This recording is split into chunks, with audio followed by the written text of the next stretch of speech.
सानन्दमानन्दवने वसन्तमानन्दकन्दं हतपापवृन्दं वाराणसीनाथं नाथनाथं श्रीविश्वनाथं शरणं प्रपद्ये। जय श्री काशी विश्वनाथ। फाल्गुन कृष्ण पक्ष की आज त्रयोदशी तिथि, दिन शनिवार, उत्तराषाढ़ा नक्षत्र, व्यतिपात योग, कुंभ राशि का सूर्य, मकर राशि का चंद्रमा और मीन राशि का बृहस्पति है। आज महाशिवरात्रि का व्रत है,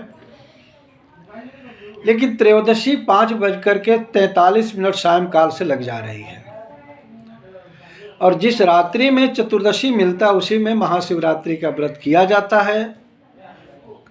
कल चतुर्दशी रात्रि में नहीं है, इसलिए आज शनिवार 18 फरवरी को ही महाशिवरात्रि का व्रत मान्य होगा।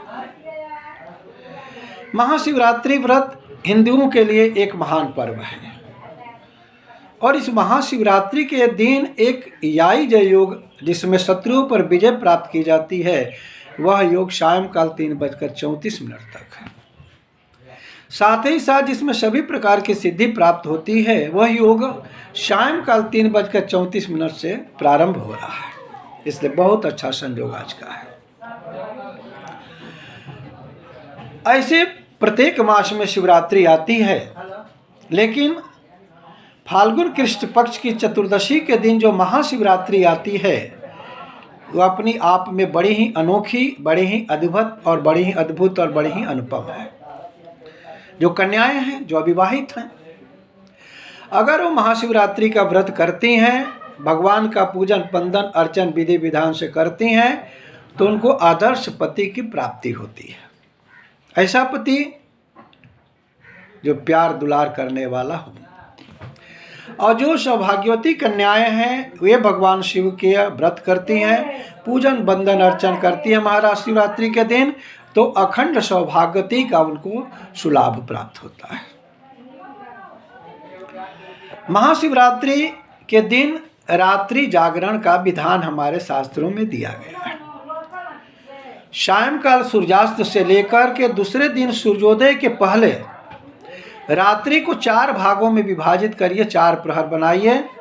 सामान्य रूप से 6 से 9, 9 से 12, 12 से 3 और 3 से सुबह 6 बजे तक, 6:22 तक 4 विभागों में विभाजित करके चारों पहर में अगर भगवान शिव का पूजन बंदन किया जाए, जल चढ़ाया जाए, फूलमाला चढ़ाया जाए, बेलपत्र चढ़ाया जाए, भस्म लगाया जाए, फल मीठा का भोग लगाया जाए, तो भगवान बहुत ही प्रसन्न होते हैं और बहुत सारा आशीर्वाद देते हैं।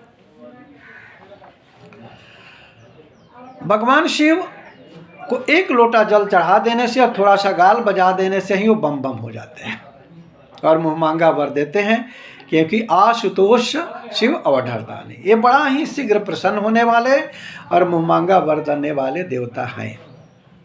बस आपके अंदर भाव होनी चाहिए, आपके अंदर भक्ति होनी चाहिए, आपके मन में भगवान शिव के प्रति प्रेम होना चाहिए, तो शीघ्र प्रसन्न होते हैं और मुँह मांगा वर देते। एक चोर था, चोरी करता था, घरों में तो जाकर चोरी करता ही था। एक दिन एक शिव मंदिर उसको दिखाई पड़ा, जहाँ पर शिवलिंग के ऊपर एक बड़ा सा घंटा लगा हुआ था। सोचा आज इस घंटे को चुरा करके बहुत पैसा आज कमाएंगे।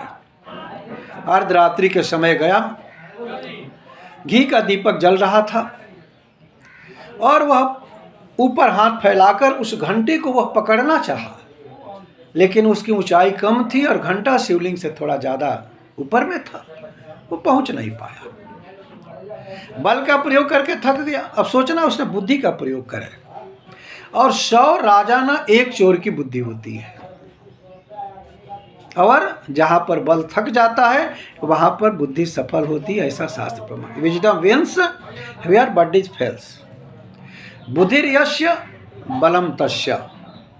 उसने क्या किया कि उस मंदिर में कुर्सियाँ खोजी, सोचा कोई टेबल मिल जाए, कोई कुर्सी मिल जाए, कुछ नहीं मिला। चाहा कि जिसके सहारे से हम उस घंटा तक पहुंच जाए, उस घंटे को उतार करके अपने घर ले जाए, कुछ भी वहाँ उपलब्ध नहीं मिला। फिर उसने सोचा क्यों न शिवलिंग पर ही चढ़कर इस घंटा को उतार ले। जैसे ही शिवलिंग पर चढ़ गया और शिवलिंग पर चढ़कर जैसे घंटा को उतरने लगा वैसे ही भगवान शिव प्रकट हो गए। एक हाथ में त्रिशूल, एक हाथ में डमरू, बड़ी बड़ी जटाएं, पूरे शरीर में भस्म लपेटे हुए, गले में रुंडों की माला, सर्पों की माला, जटा में गंगा प्रवाहित, ललाट पर चंद्रमा सुशोभित हो रहा है। और कहा, बच्चा वर मांगो। वह देख करके भयभीत हो गया, किंग कर्तव्य विमूढ़ हो गया, चरणों पर गिर गया, प्रभु मैं तो चोर हूँ, मैं चोरी करने के लिए घंटा को ले आया था, मैं आपकी पूजन बंदन करने के लिए नहीं आया था। लेकिन वह महाशिवरात्रि का दिन था। उस दिन भगवान ने कहा कि शंकर जी ने कहा कि मेरे पास तो बहुत सारे भक्त आए, कोई स्त्री पुरुष आया, किसी ने जल चढ़ाया, किसी ने फूलमाला चढ़ाई, किसी ने बेलपत्र चढ़ाया, किसी ने भस्म का लेप किया, किसी ने फल मीठा चढ़ाया, लेकिन आज तक तुम्हारे जैसा कोई भी भक्त नहीं मिला जो अपने पूरे शरीर को ही मेरे ऊपर चढ़ा दिया। आज तुमने मेरे ऊपर पूरा शरीर चढ़ा दिया है, इसलिए मैं तुम्हारे ऊपर बहुत ही खुश हूँ, बहुत प्रसन्न हो। तू वर मांगो, मैं वर देने के लिए तैयार हूँ। चोर ने विचार किया, जिस देव के सिर पर मैंने पैर रखा, और सिर पर पैर रखने पर जब इतने खुश हो सकते हैं, तो भाव भक्ति के साथ इनका पूजन बंदन किया जाए तो ये कितना प्रसन्न होंगे, कितना खुश होंगे। और संपूर्ण विश्व के नाथ है, ऐसा सोच करके वह चोरी करना बंद कर दिया।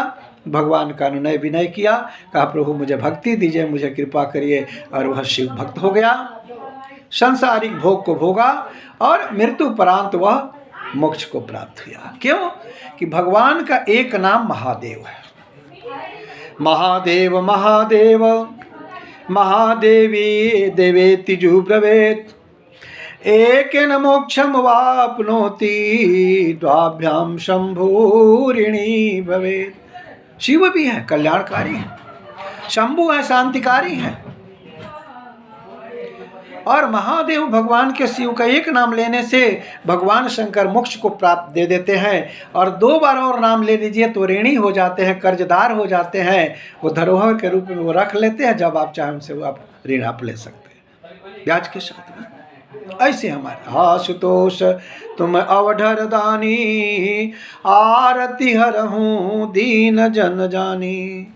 इसलिए महाशिवरात्रि के दिन भगवान शंकर का आराधना करें, उपासना करे, पूजन बंदन करे, भगवान का भजन कीर्तन, शिव का भजन कीर्तन करे, पंचाक्षर उनके ओम नमः शिवाय पंचाक्षर मंत्र का जप करें, तो भगवान प्रसन्न हो जाएं, खुश हो जाएंगे और मुहमांगा वर आप सबको देंगे। इसमें कहीं संदेह नहीं है, क्योंकि भगवान शिव ही एक ऐसे देव हैं जो बड़े ही भोले हैं, बड़े ही सरल हैं, बड़े ही सहज हैं और बड़ी जल्दी प्रसन्न हो जाते हैं। इन्हीं शब्दों के साथ जय श्री काशी विश्वनाथ। और कोई आपकी कोई समस्या हो, शादी से संबंधित, बेटे बेटियों की हो, संतान से संबंधित कोई समस्या हो, दुकान मकान से संबंधित कोई समस्या हो, तो आप मेरे पास फ़ोन करके भी संपर्क कर सकते हैं, या मेरा ऑफिस काशी के श्री संकट मोचन हनुमान मंदिर गेट के बिल्कुल ही समीप में माँ दुर्गा ज्योति संस्थान के नाम से है, वहाँ भी आकर आप संपर्क कर सकते हैं, अपनी समस्याओं का समाधान प्राप्त कर सकते हैं।